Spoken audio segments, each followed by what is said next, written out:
Los comentarios, opiniones u otros mensajes emitidos por los participantes de los programas que se transmiten en la vía.cr son responsabilidad exclusiva de sus autores y no necesariamente compartidas por este medio.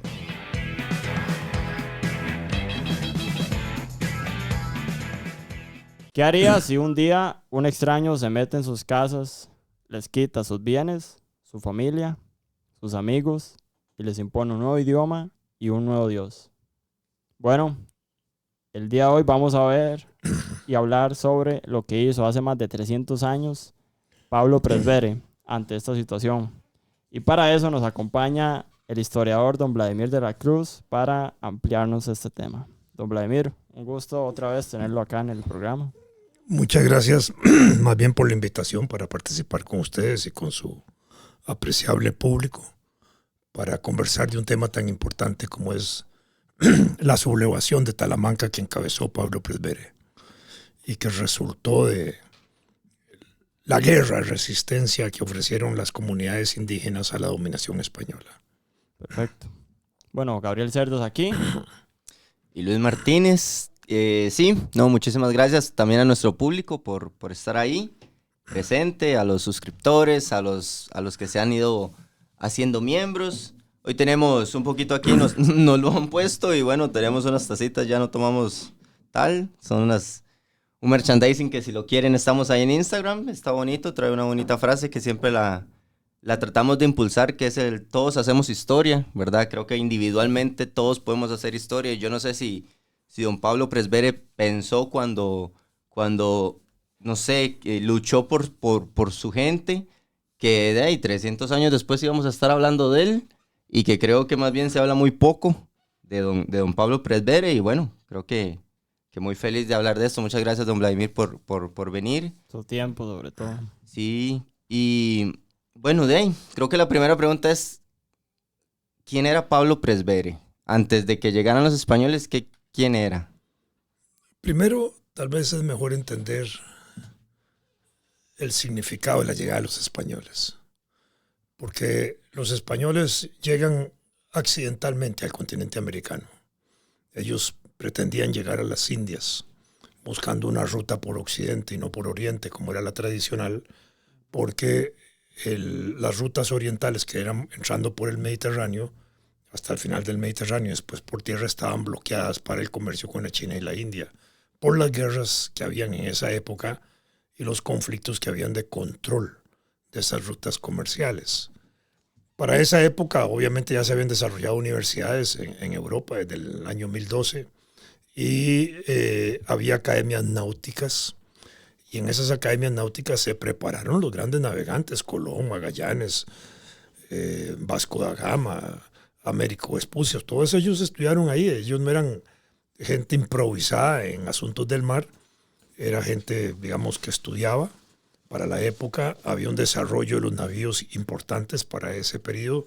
Ya se habían eliminado los remos prácticamente, se habían introducido las velas móviles, la quilla, otros elementos. También apareció la brújula, el sectante, el astrolabio como elementos importantes que permitían la navegación de larga distancia, porque hasta ese momento había que ir bordeando los continentes y lo que estaba a la mano de los europeos era bordear África, y aún así no habían logrado darle la vuelta al África. Y el Renacimiento había permitido también rescatar la cultura griega y latina, romana, y con eso habían, digamos, obtenido mapas astronómicos muy importantes y habían obtenido también la idea del mundo esférico, de la Tierra ya como una esfera, y hasta la medición de un arco terrestre por Ptolomeo, lo que permitía hacer distancias.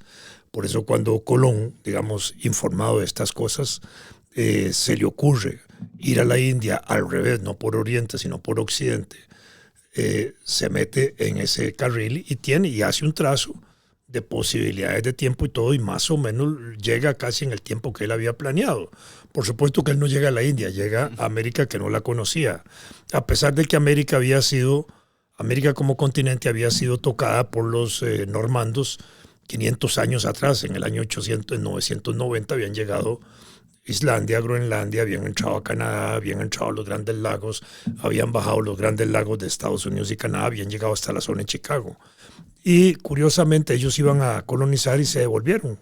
Alguna razón importante hubo de impedir que ellos se establecieran de manera definitiva, regresan a ¿cómo se llama?, a Europa sin que eso trascienda. ¿Por qué no trasciende? Porque en el año 1000 todavía no se habían desarrollado los conceptos capitalistas de la economía ni de la vida social de la época, y entonces el contacto que hubo de normandos con América pues no fue trascendente en ese sentido.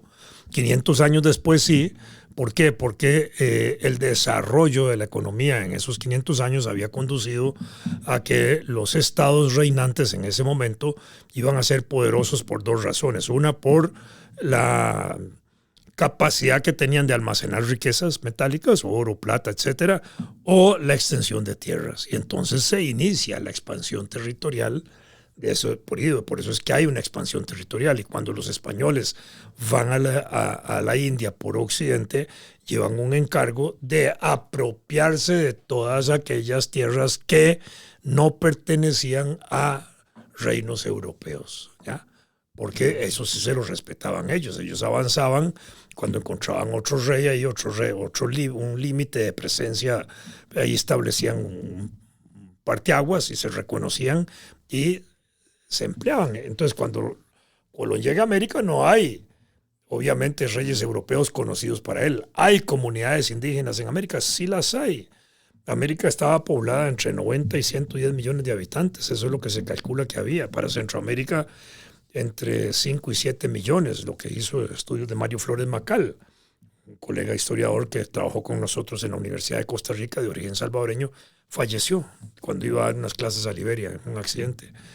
Y Eugenia Ibarra, la gran antropóloga nuestra, ha sostenido que habían no menos de 500,000 aborígenes o personas en Costa Rica al momento de la llegada de los españoles. Y estudios arquitectónicos hoy nos sugieren la posibilidad, por el estudio de los basamentos de pueblos, que pudo haber habido hasta 1 millón de personas en Costa Rica. Entonces, entre 500,000 o 1 millón de personas. Estamos hablando de un área poblada. Claro. Pensemos que hoy tenemos 5 millones de habitantes y hace 500 años hay 1 millón de habitantes. ¿Cuándo llegamos al millón aquí en Costa Rica? 1956. Entonces, en ese sentido, tenemos que entender que un continente que está poblado no es un continente que se descubre. Se descubre como concepto para los españoles porque lo descubrieron en ese momento porque no lo conocían. Pero era un continente poblado con grandes culturas, la incaica, la azteca, la maya, etcétera. Eran culturas súper desarrolladas en obras arquitectónicas, en obras hidráulicas. Hidráulicas es de dominio de las aguas, etcétera. Entonces eso ya era una cosa enorme. El imperio incaica era tan grande que si se cogiera el imperio incaica, así se trasladara territorialmente a Europa, comprendería toda la península ibérica, toda Europa, y llega hasta los Urales. Entonces entendamos lo que era un imperio indígena en aquella época significativo. En el desarrollo indígena de Costa Rica, nosotros teníamos un proceso de desarrollo desde épocas muy primitivas para nosotros, digamos, lejanas a 10,000, 12,000 años antes de Cristo, ¿verdad? Que es más o menos la etapa antigua nuestra, de cuando tenemos evidencia de presencia indígena o de presencia humana en el territorio costarricense, porque hemos encontrado puntas de lanza, que eran las puntas de proyectil que se usaban para cazar y eso, y que correspondían a puntas de lanza de Sudamérica y de puntas de lanza de Mesoamérica, de la parte mexicana, porque este era un sitio de paso. Y ahí mismo, en la zona de Tibás, para ponerlo más exacto, ahí se han encontrado restos de fósiles gigantes muy importantes, donde un molar, por ejemplo, una muela es una muela que tiene casi 25 centímetros, que están ahí en el Museo Nacional. Y habían animales de esa época alados gigantes en la parte norte del país. Entonces, y esas puntas de lanza son contemporáneas de esos huesos de esos elefantes mastodontes que habían aquí. Entonces tenemos una convivencia de seres humanos con megafauna, fauna gigante. Y eso es muy importante para entenderlo de esa manera, de hace 12.000 años, por ahí de 10.000 a 12.000 años atrás. Y ahí empieza a evolucionar la historia aborigen del país por culturas que van desarrollándose como recolectores de frutos, recolectores de árboles, de arbustos, de tierra, como cazadores de caza mayor y caza menor, y aves, de pescadores, pescadores de río, de lagos y de mar. En el caso de mares, incluso nosotros tenemos la experiencia por los hallazgos que se han encontrado en el Golfo de Nicoya de restos de pescado de atún, huesos. Y el pescado de atún es un pez que se equilibra a pescar 20, 30 kilómetros mar adentro. Entonces, si ahí había restos de huesos de atún, significaba que las culturas tenían que haber desarrollado medios de navegación, naves, para irse a meter al mar. Habían tenido que desarrollar conocimientos marítimos, oceanográficos, de mareas, de corrientes, etcétera, capacidad para ir a pescar al fondo allá y regresar, y capacidad para pescar el atún, porque el atún no es un pez que anda ahí en la superficie del mar. No, el atún es un bicho que anda 20, 30 metros abajo del mar. Le digo porque yo he tenido esa experiencia de pescar. Y entonces hay que meterse 20, 30 kilómetros mar adentro para ir a pescar el atún. Pero ¿y hay tal vez algún resto o vestigio de algún tipo de barco o de botes que ellos usaron, o todo eso se perdió? No.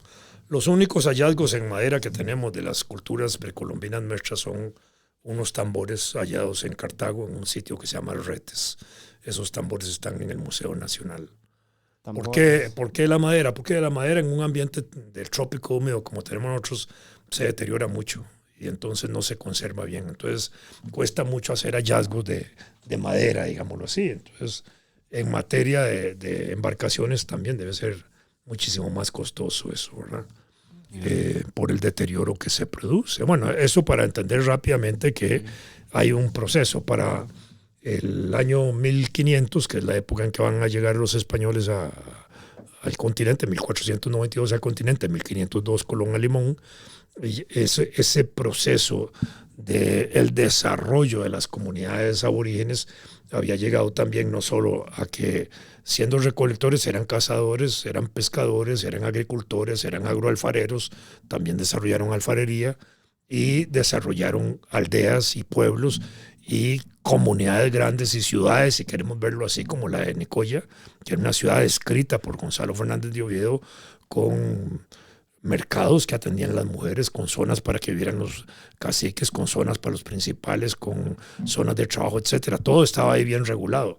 Y tenemos los grandes imperios, obviamente. Entonces, esa es una situación particular, y en ese momento las culturas aborígenes existentes en ese momento se conocen como huetares, bruncas y borucas, pero son las de ese momento, las del 1500, para ponerlo así, no son las de hace 800 años, eso no tenía esos nombres.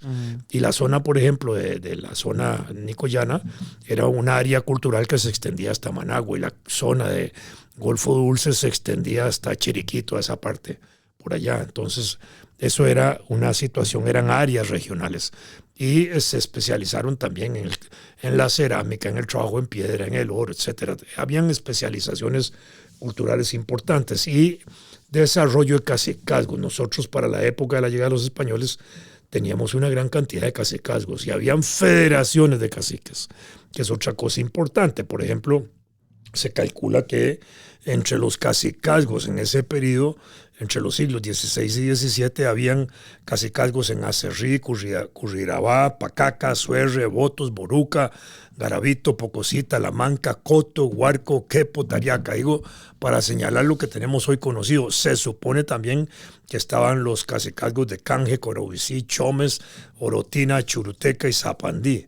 Y sobre esto habían señoríos también, que eran otras formas de organización, como el señorío del Huarco, el que dominaba Pocosí, Suerre, Currirabá y Acerrí, y existían los cacicazgos aquí igual de Cot, Orosí, Atirro, Quircot, Ubarraca, Teotique, Corrosi, Tobosi, Taquetaque, Turrialba y Aquiay. Esto para señalar que era una región que hoy la conocemos, la tenemos así escrita, porque esto viene también de las descripciones que los propios gobernadores coloniales y los digamos, conquistadores en su paso por ir dominando iban haciendo una especie de diario, digamos, de ruta, y entonces iban contando toda su situación, de manera que en ese sentido es que tenemos un conocimiento de esto y un país poblado, para empezar así.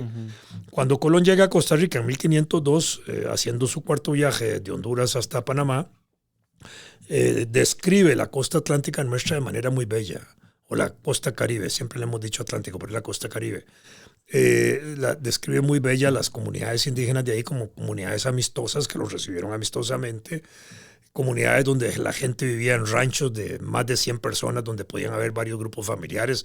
Incluso describe uno donde hay una especie de cadáver, no hay una especie, hay un cadáver que lo están tratando sin que despida olores, lo cual es interesante porque se ve que hay una técnica de embalsamamiento o no de curación, de mantenimiento de cadáveres importante en ese sentido. Describe animales, describe todo, etcétera. Dice que las culturas del Caribe nuestro son las más inteligentes que ha encontrado en ese momento en el recorrido por el Caribe centroamericano, y que hablaban varias lenguas indígenas de la época, e incluso trata de llevarse a algunos indígenas nuestros para seguir su viaje a Panamá, y eso sí provoca una reacción de enojo de la cultura aborigen nuestra. Al mismo tiempo señala que era una cultura totalmente amigable, ¿verdad?, con ellos. Nada de resistencia, los recibieron bien, intercambiaron chucherías con las cosas de ellos y ese tipo de cosas, ¿verdad? Oro por chucherías, porque así es como nos estafaban en esa época, ¿verdad?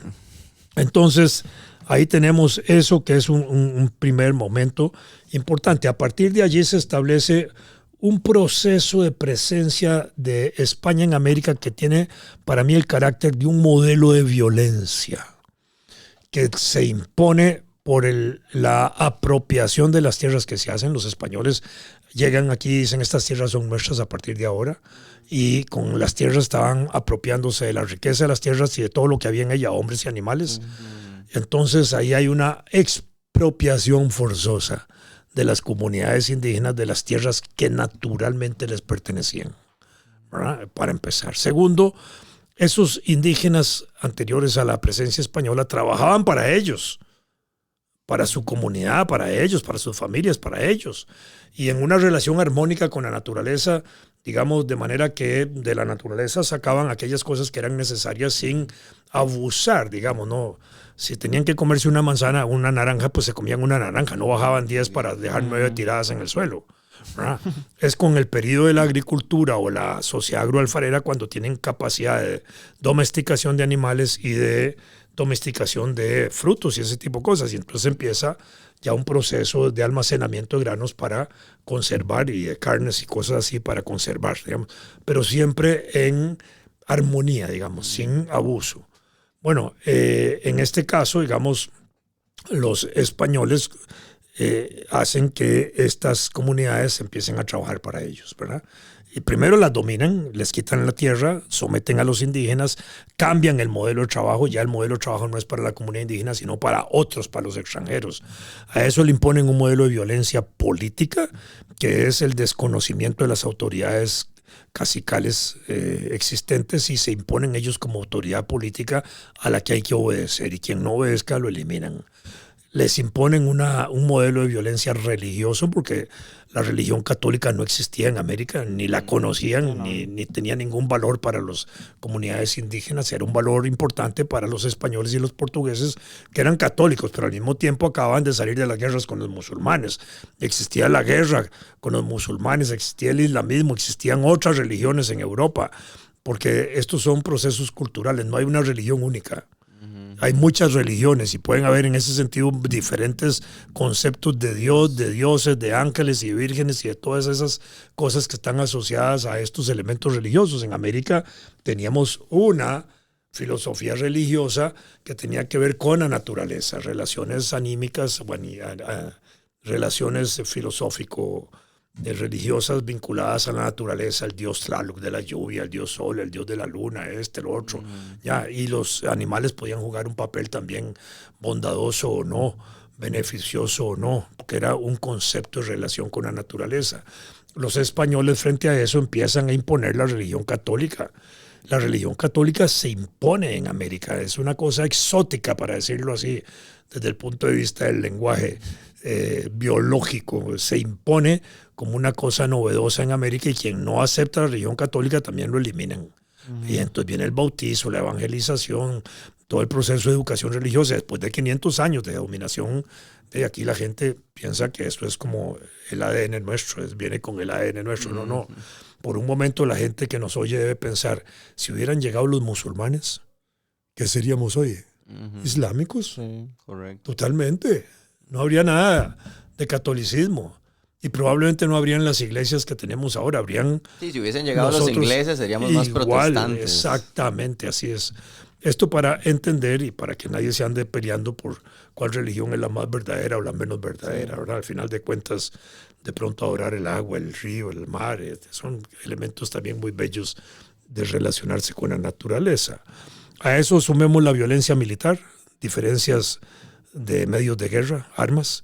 Españoles traían cañones, pólvora, rifles, hierro, espadas, etcétera. Traían unos armazones para el cuerpo, yelmos para la cabeza, protectores para los animales de hierro. Los indígenas nuestros eran pura piedra y palo. Y tenían el caballo, el caballo lo introducen, caballos y vacas las introducen los españoles.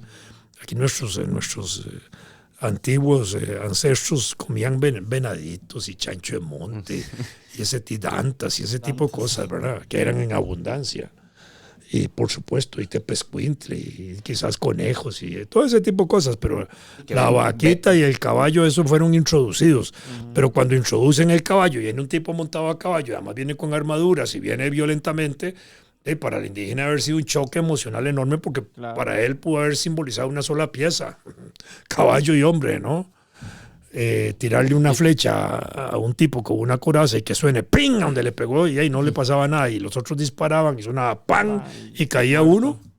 Yo siempre le he dicho, solo lo vamos a entender si en vida nos invaden los extraterrestres. Es la única forma de explicarlo. Si estando en vida cae una nave espacial y empiezan a bajar, eso es el único día que vamos a decir, ¡wow! Así es esto. Negociemos. Algo así podría suceder, tienes razón. Entonces, en ese sentido se impone eso. Después se imponen la parte del modelo social, cultural, cuando ya dominan las regiones, dominan las comunidades indígenas, y entonces meten el vestido, meten las comidas europeas, traen los productos europeos, trigo y otras cosas para sustituir el maíz, o meten la caña para sustituir la chicha, para hacer alcohol y ron, etcétera. En fin, empiezan a cambiar, digamos, los conceptos de identificación. Todo eso para identificar al dominado con el dominador, ¿verdad? Y ahí eso, ¿verdad? Y la religión, que jugó un papel muy importante, fue también la razón moral de la conquista. Yo lo conquisto a usted, yo lo someto a usted, usted se identifica conmigo, hablar el idioma mío para que nos entendamos mejor. Los españoles no necesitaban aprenderse 40 dialectos en todo el continente, todos van a aprender el español, los dominamos, nos identificamos por la lengua, nos identificamos por el vestido, además por la fuerza están totalmente sometidos a mí, etc. Y entonces, frente a ese dominio y esa explotación, yo le ofrezco a usted la salvación en el cielo. Razón moral de la conquista. Entonces, y cambie su Dios. Usted aguante todo lo que quiera, aguante mis sacrificios, o sosténgase, sacrifíquese. Eso es parte del triunfo para poder ganarse el cielo, ¿verdad? Bueno, ese era el premio. Entonces, ahí empieza a desarrollarse eso. Pero frente a ese modelo de violencia, hubo un modelo de resistencia. Cuando hay opresión, hay resistencia. Y las comunidades indígenas empezaron a ofrecer resistencia, por supuesto, en todo el continente. Hay grandes sublevaciones y grandes luchas, heroicas luchas en todo el continente, porque había que resistir a esa dominación si estaban siendo totalmente violentados. Y las mujeres violadas. Y parte de la violación de las mujeres era embarazarlas para también, digamos, debilitarlas internamente. Y sacar un chiquito Juan Vázquez de Coronado, ¿verdad? Juan Vázquez de Coronado, el gran conquistador, supuestamente estuvo solo 2 años en Costa Rica y en teoría tuvo 160 y pico de hijos estudiados por Samuel Stone. Entonces, ¿eso qué significaba? Que cada día por medio embarazaba a una mujer Y no es que hacían fila para irse a acostar con él, es que los mandaba a traer, venga, tráigame aquella, otra. Podríamos aceptar que alguna que otra se pudo haber enamorado de él también, pero en principio lo que había era un ejercicio de la violencia. Claro. Y frente a eso, las mujeres ¿cómo reaccionan? Inhibiéndose de procrear, podían interrumpir sus embarazos, ¿verdad? Lo que llaman abortos, interrupción de embarazos, como es el término médico, o mediante hierbas o algunas cosas que ellas podían conocer, no quedar embarazadas. Y entonces empieza a producirse una catástrofe demográfica por razones de las muertes en la guerra de resistencia, por las epidemias que trajeron los españoles, que eran masivas cuando mataban, y por la, digamos, negación de las mujeres a quedar embarazadas. Y entonces se empieza a producir una catástrofe demográfica, disminuye la población indígena brutalmente, ¿verdad? De 500,000 a 1,000,000 que teníamos en 1500 nosotros, en 1800 tenemos 30,000 personas en Costa Rica. 30,000 personas, incluidos los indígenas. Estamos hablando de una catástrofe demográfica muy importante, ¿verdad? Y eso es lo que obliga a que los españoles empiecen a introducir esclavos negros traídos de África, obviamente. Y en 1650 en Costa Rica empezaron a introducir los negros. Pero bueno, dejemos esa parte por ahí. Otro día podemos hablar de esa parte de la esclavitud y la negritud y ese tipo de cosas. Por ahora, entonces, tenemos este tipo de situación con las comunidades indígenas. Y frente a las comunidades, frente a los españoles, las comunidades indígenas empezaron a responder y a luchar, que es lo más importante, pues no se quedaron contentos.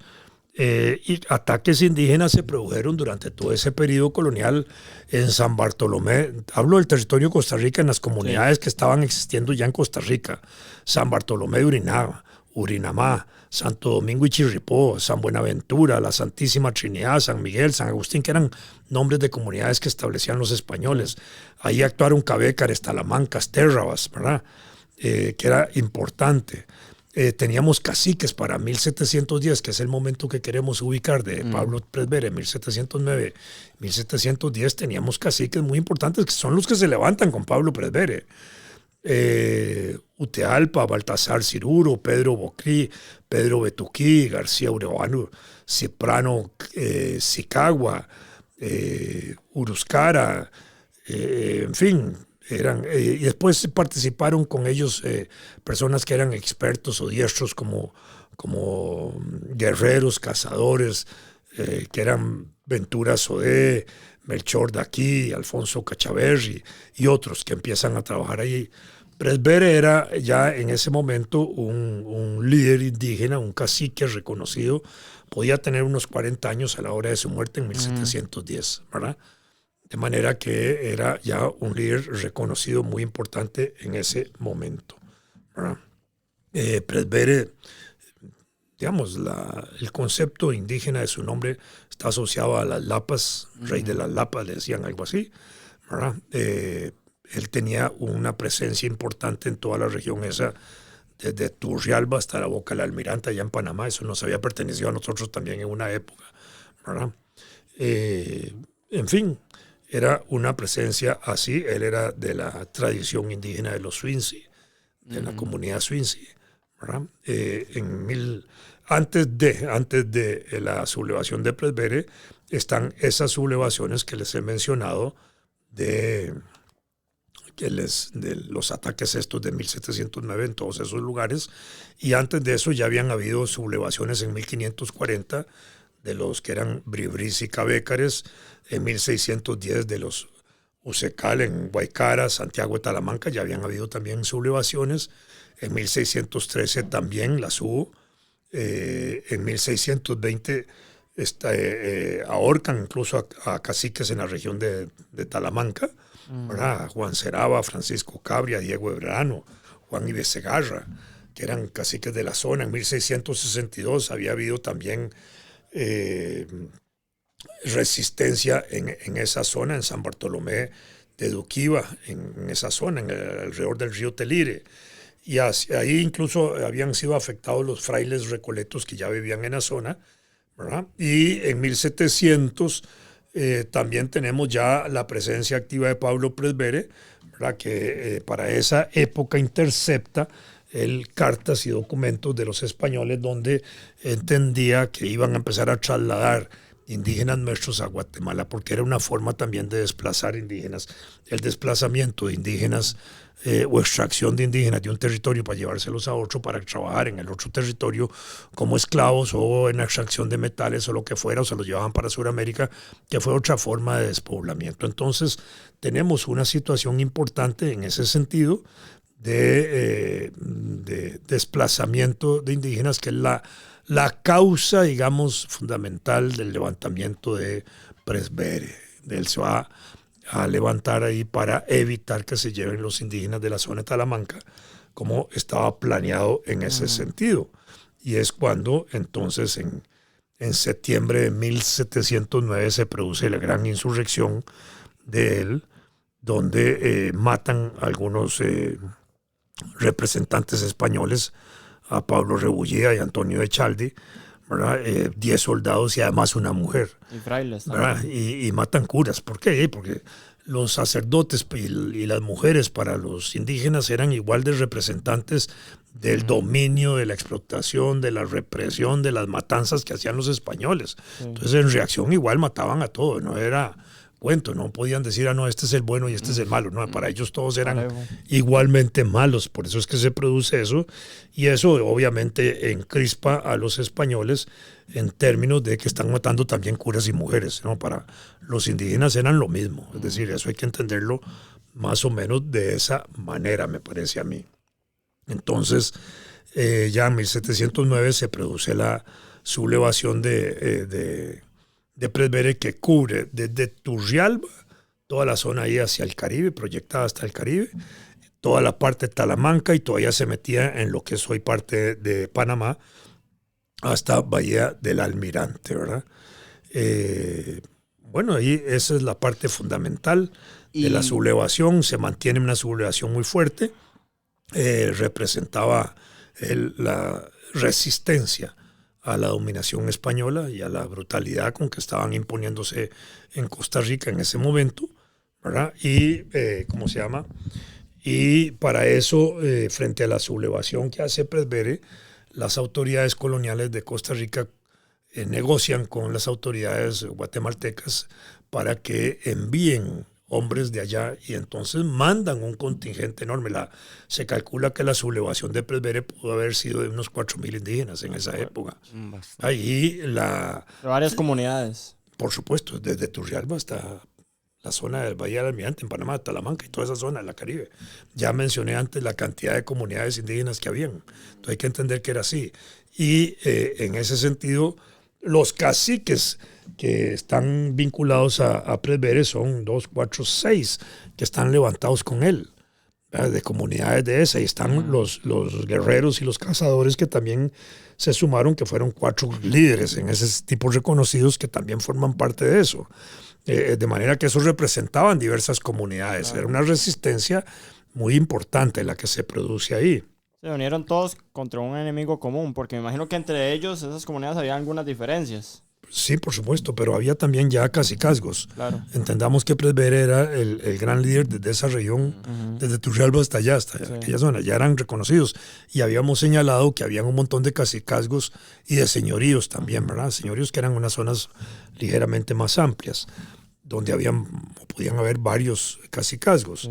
Bueno, ese tipo de organización ya la teníamos. Entonces, sobre eso es que empieza a desarrollarse una sublevación, para lo cual traen cualquier cantidad de soldados a combatir a la insurrección de Presbere. Y esa sublevación, digamos, que se mantiene prácticamente durante varios meses, desde 1709, desde el 28 de septiembre, que es cuando, digamos, los españoles ya datan la insurrección, la consignan, hasta julio del 1710, que es cuando capturan a Presbere. Allá hay un proceso de luchas muy importantes. La traída de los soldados de Guatemala ya era muy significativa. Las diferencias en armas, en pólvora, en ese tipo de cosas, claro, da la ventaja. Finalmente es capturado Presbere con más de 700 indígenas en ese momento, ¿verdad? Esa captura produce, digamos, un proceso de traslado de esos indígenas a Cartago. En el traslado de esos indígenas murieron más de 200 personas en las condiciones difíciles en que los iban trasladando. De manera que a Cartago llegaron cerca de 500, un poquito más de 500 indígenas y fueron sometidos de alguna manera a un juicio que duró aproximadamente 15 días.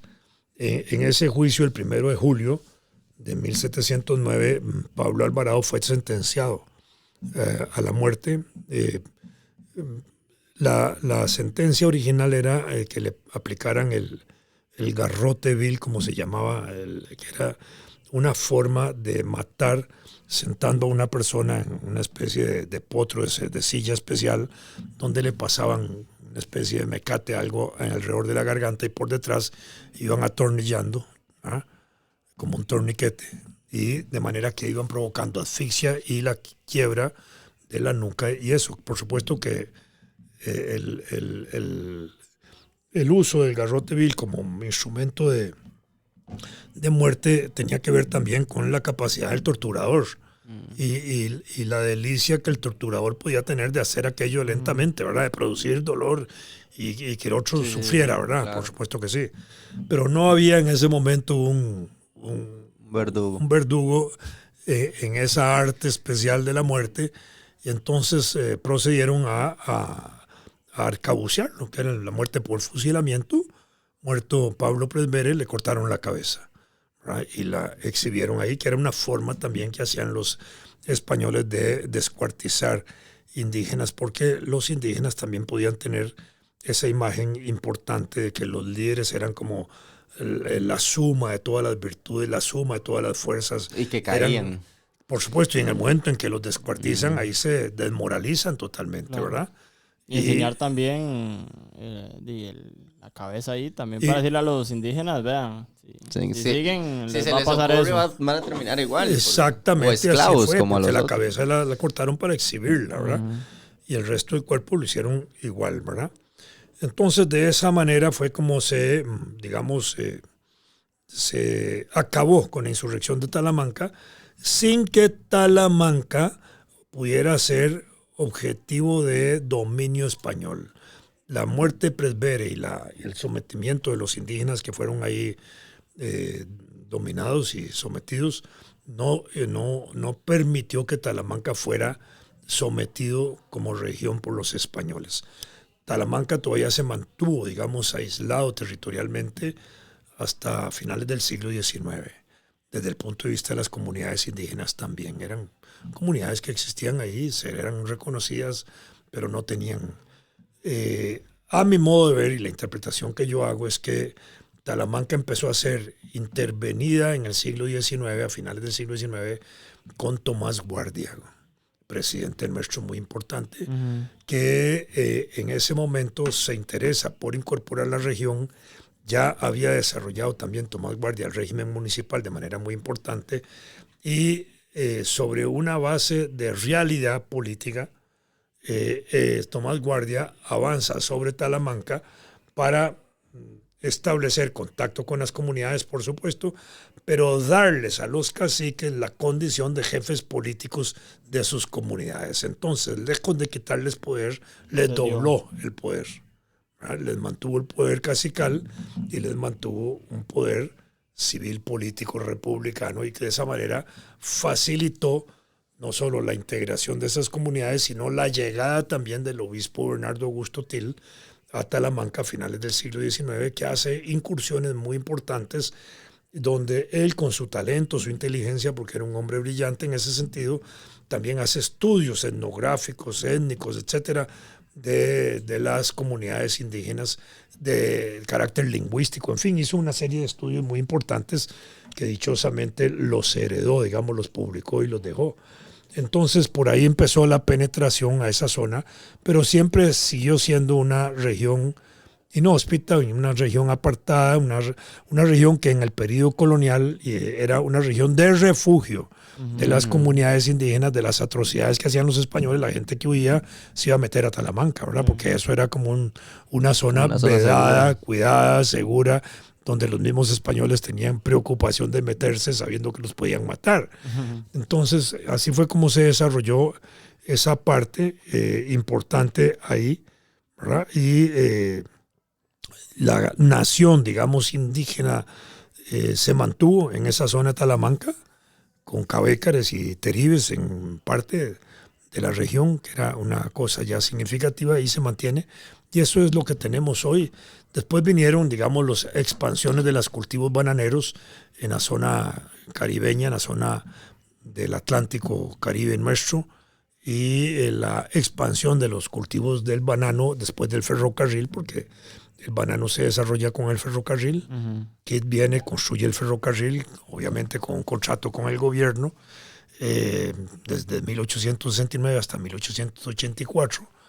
Termina la construcción del ferrocarril, le terminan dando un premio a Kidd, que es el contrato Soto-Kidd, que le permite, en reconocimiento a lo que ha hecho y préstamos que había hecho para hacer esa obra, que él escoja tierras libremente en el territorio nacional para él. Para esa época él ya había experimentado el banano, porque él trajo negros primero de Panamá, que habían sido negros cesantes de la construcción del canal de Panamá y el ferrocarril, de la construcción francesa del canal de Panamá que se había querido hacer, y de la construcción del ferrocarril transísmico, que quedaron cesantes, se los trajo para acá.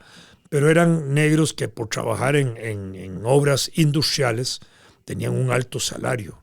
Y cuando llegan a Costa Rica, comparado el alto salario de los negros que venían a trabajar a la construcción del ferrocarril, que era una obra industrial también, y que merecía que les pagaran igual por las condiciones climatológicas y todo, encontraron que los salarios del trabajo agrícola en Costa Rica eran 5 veces más bajos, y eso provocaba fugas de peones y de trabajadores agrícolas a la región del Atlántico. Y esas fugas empezaron a provocar un conflicto entre hacendados cafetaleros de Costa Rica y los intereses de la construcción del ferrocarril, y eso presionó para que el gobierno también influyera para que Kidd cambiara la mano de obra.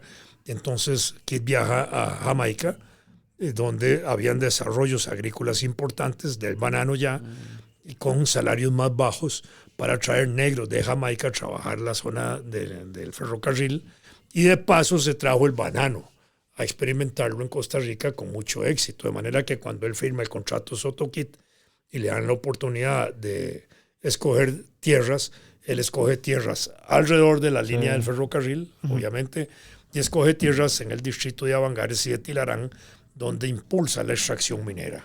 Y ahí empieza a desarrollar también minería. Él tiene otras proyecciones, bancos y otras cosas, pero digamos esos dos focos. En el caso de la región atlántica nuestra o caribeña nuestra, el ferrocarril nunca fue un factor de colonización interior. Nunca sirvió el ferrocarril para que alrededor de la gente que podía movilizarse con el ferrocarril pudiera desplazarse a la región caribeña para ir a fundar pueblos.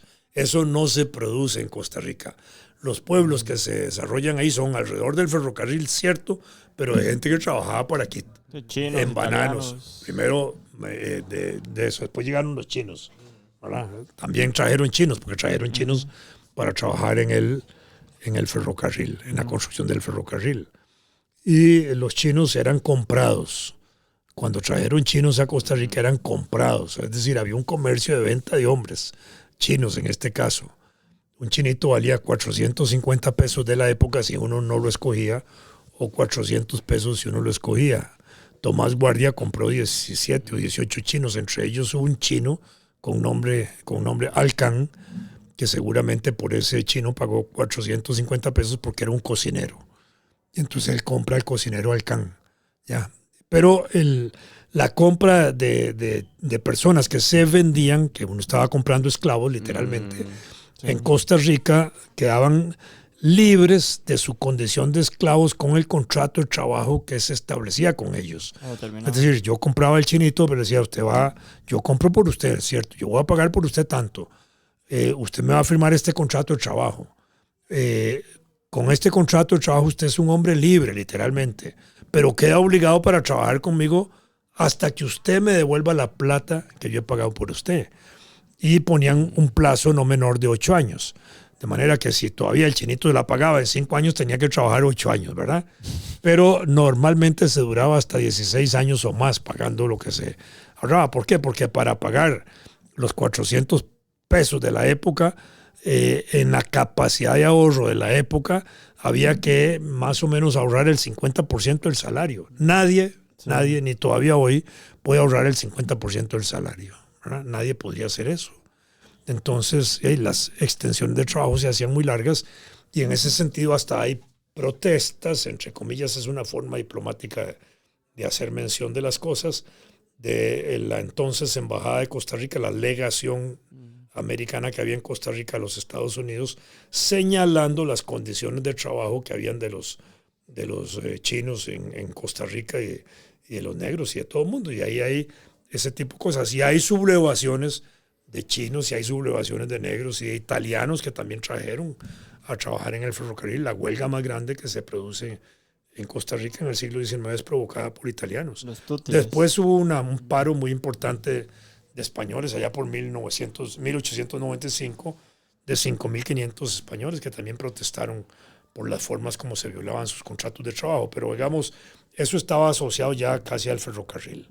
Y entonces ahí empiezan a darse ese tipo de situaciones. Digo que lo que se conoce entonces, como el último rey de Talamanca. A eso voy. Ajá. Entonces, están esas extensiones de banano desarrollándose. Talamanca empieza a ser invadida por el banano, ¿verdad? Tenemos conflicto militar con Colombia en 1902, me parece, 1901, 1902, de disputas de tierras en la zona fronteriza con Panamá, que era una disputa que había entre las compañías bananeras de Panamá y las compañías bananeras de Costa Rica, en ese momento de Colombia, todavía no se había independizado Panamá, y se mueve la frontera, un conflicto político en ese momento, en favor de las compañías bananeras, tanto así que cuando se mueve la frontera en el lado costarricense, a los 8 días el gobierno le entrega esas tierras a la compañía bananera, de manera que las bananeras empezaban a extenderse rápidamente hacia la zona de Talamanca, y todavía ahí habían ancestros indígenas muy importantes, y ahí estaba lo que se conoce la familia real talamanqueña, que era la familia que se reconocía como la familia del reino de los Talamancas, del rey de Talamanca, que era Antonio Saldaña, que en 1909, 1910 fue asesinado, ¿verdad?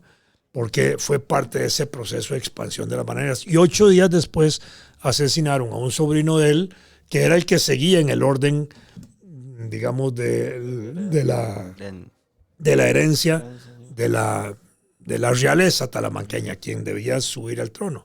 Eliminaron esos dos y acabaron literalmente con la familia real talamanqueña en ese momento. Desde esa época no se conocía un rey talamanqueño. Hace pocos años inventaron uno por ahí. Y hubo un conflicto de la Asociación de Asuntos Indígenas de Costa Rica, el CONAI, y otra organización que había por ahí, donde conflictiva. Ellas entraban en conflictos internos en ambas asociaciones, peleando eso. Y después se metió una iglesia ahí extranjera, protestante, etcétera, metiéndose también en organización de las comunidades indígenas y en ese tipo de cosas. Entonces ahí hubo algunos conflictos de eso, pero esa idea del cacique real talamanqueño en la forma original, eso, digamos, quedó truncado ahí. Ahora hay, creo que hasta una cacica, digámoslo así, indígena ahí, que más o menos han ido dándole el carácter de representante de esa realeza talamanqueña, pero eso es discutible, digámoslo así, por lo menos para mí. Pero Antonio Saldaña fue como el último gran jefe indígena real, el gran rey indígena de Antonio Saldaña. Ahí en el Museo Nacional hay una pintura muy bonita, muy bien lograda de él a la parte de su rancho. Es gracioso porque es como algo que siempre mencionamos nosotros, es que la historia es cíclica y vemos que una vez más, bueno, Talamanca invadido y Talamanca atacado una vez más por fuerzas extranjeras, por fuerzas que son claramente expansionistas, pero que sin embargo Talamanca al día de hoy sigue siendo un lugar bastante aislado, protegido, claro. tal vez diría yo. En Talamanca y Bueno, porque ahora está el gran Parque de la mayoría. Amistad y hay un montón de cosas ahí que vincula una parte de Talamanca, Chirripó y todo eso con Panamá, y tenemos una gran área ahí protegida, pero ahí tenemos problemas con las comunidades indígenas, siguen existiendo. ¿Por qué? Porque al final el Estado costarricense ha reconocido reservas indígenas, ¿verdad? Se calcula que en el país pueden haber unos 75,000 indígenas hoy, distribuidos casi en 20 comunidades por todo el territorio del país. Pero en la región esa, justamente de Talamanca y toda esta zona fronteriza con Panamá, hay invasiones de blancos constantemente sobre los territorios indígenas. Han matado líderes indígenas locales. Cada ratito sucede eso. Con complicidad, fíjese lo que estoy diciendo, de autoridades políticas, de autoridades judiciales, de autoridades policiales de la zona. Sí. Porque lo que ahí se produce es con complicidad de todos ellos. Nunca agarran a los asesinos y si los agarran los sueltan y más bien persiguen a los indígenas resistentes que resisten, etc. Allá hay una complicidad enorme porque el Estado no ha querido, porque eso sigue siendo un gran negocio de cómo meten esas tierras en producción de otro tipo. También ha habido blancos que se casan con indígenas para apropiarse, digamos, de esas formas territoriales que ellos tienen, ¿verdad? Donde hay conceptos diferentes de territorialidad y de propiedad. Pero ahí tenemos problemas agudos muy importantes ahora. Esos problemas de asesinato de dirigentes indígenas que yo los recuerde en memoria mía desde los años 60, ¿verdad? Cuando yo era un muchacho de colegio, donde había ya noticias de asesinatos importantes de líderes de indígenas de la región, ¿verdad? Y los eliminaban porque era una manera de amedrentar, de debilitar, de afectar las comunidades indígenas, de ir penetrando, robándole la tierra a esos indígenas, ¿verdad? Y obligándolos a que se metieran cada vez más montaña adentro, ¿verdad? Bueno, el Estado tiene una deuda muy importante con ellos. Yo creo no se ha querido saldar esa deuda, pero hay que saldarla. Eso en algún momento habrá que saldarla. Sí, claro. Sí, porque es algo histórico, es decir, 500 años de la misma idea, ¿verdad? Sí, claro. Ellos lo que quieren es un poquito de tierra y autonomía, podría decir uno, ¿verdad? Vivir tranquilos en sus Vivir tierras, en paz. por supuesto. Ahí tenemos todavía sus festejos, ¿verdad? La fiesta esa del diablito, ¿cómo se llama? Los diablitos y todas esas cosas. Que es una fiesta que representa una especie de rechazo a los españoles, no es un cuento. Sí, sí. Bueno, ahora se hace, siempre se hace, se mantiene y hasta le han dado casi un carácter turístico. Anuncian aquello para la gente que quiere ir a ver aquello y van allá y toda la cosa. Pero esa es una fiesta que tiene un contenido diferente. Entonces, yo creo que son cosas que hay que rescatar, hay que fortalecer, hay que proteger las comunidades indígenas, hay que asegurarles su territorialidad. Yo creo que electoralmente tenemos que avanzar también para ver cómo les damos un reconocimiento más poderoso, en el sentido de que toda la comunidad indígena pudiera tener por registro electoral la posibilidad de elegir dentro de ellos 1 o 2 diputados a la Asamblea Legislativa, dependiendo del volumen de población. Claro. Pero que ya empiece a haber una representación de tipo. Ahorita ahí en la Asamblea Legislativa dicen que hay una representante de una comunidad indígena. No hay tal. Puede ser que tenga una raíz indígena importante, pero no está representando a las comunidades indígenas. Habría que ver, pero... Aquí estoy hablando de la representación auténtica, directa de las comunidades indígenas por registro electoral. Porque de ellos pudiera salir 1 o 2 representantes que y estoy seguro oficialmente se reconocieran. Y si hubiera que cambiar la Constitución para agregar 2 diputados, que se agreguen. Sí, de hecho, yo creo que habría menos abstencionismo que el que hay afuera, porque sería algo como que ellos por fin se pueden sentir tal vez representados.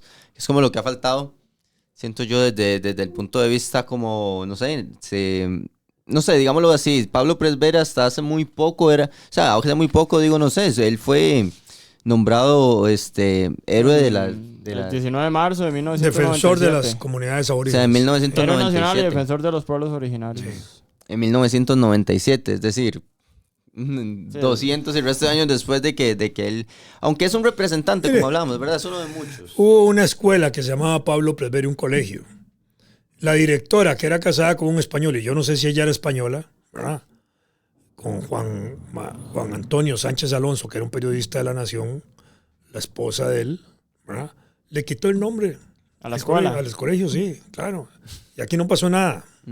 Bueno, era una época, hace 30 años, en que esas cosas podían suceder, pero bueno, muy importantes. Sobre Pablo Presbere ya nosotros conocíamos primero por la revista de Archivos Nacionales, porque ahí se había publicado, me parece que desde 1936 todo el juicio. Y se habían publicado cosas relacionadas, no me acuerdo, estoy confundido si Pablo Presbere o Pablo Alvarado, pero digamos, Pablo Alvarado sí se publica todo en el 36.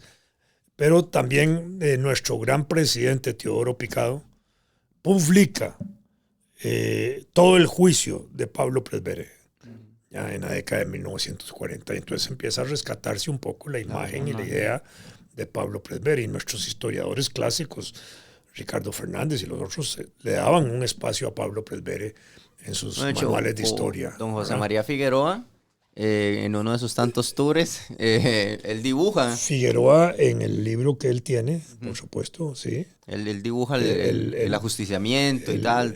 Él dibuja ahí parte de la sublevación, parte de la movilización y el ajusticiamiento de Pablo Presbere. Sí. Ahí un día tendremos un capitulito dedicado a él. En el álbum de Figueroa, como se llama. Figueroa. Es una obra maravillosa que está ahora en el Archivo Nacional. Es brillante ese documento. Hay una edición publicada, un poquillo cara, pero bueno, se puede conseguir. La buscaré. Bueno, y esta fue la historia de un poquito Pablo de la Presbere. historia. Que creo que un poquito, porque se podría hablar muchísimo más en el sentido, sobre todo, tal vez de la figura de la sublevación indígena.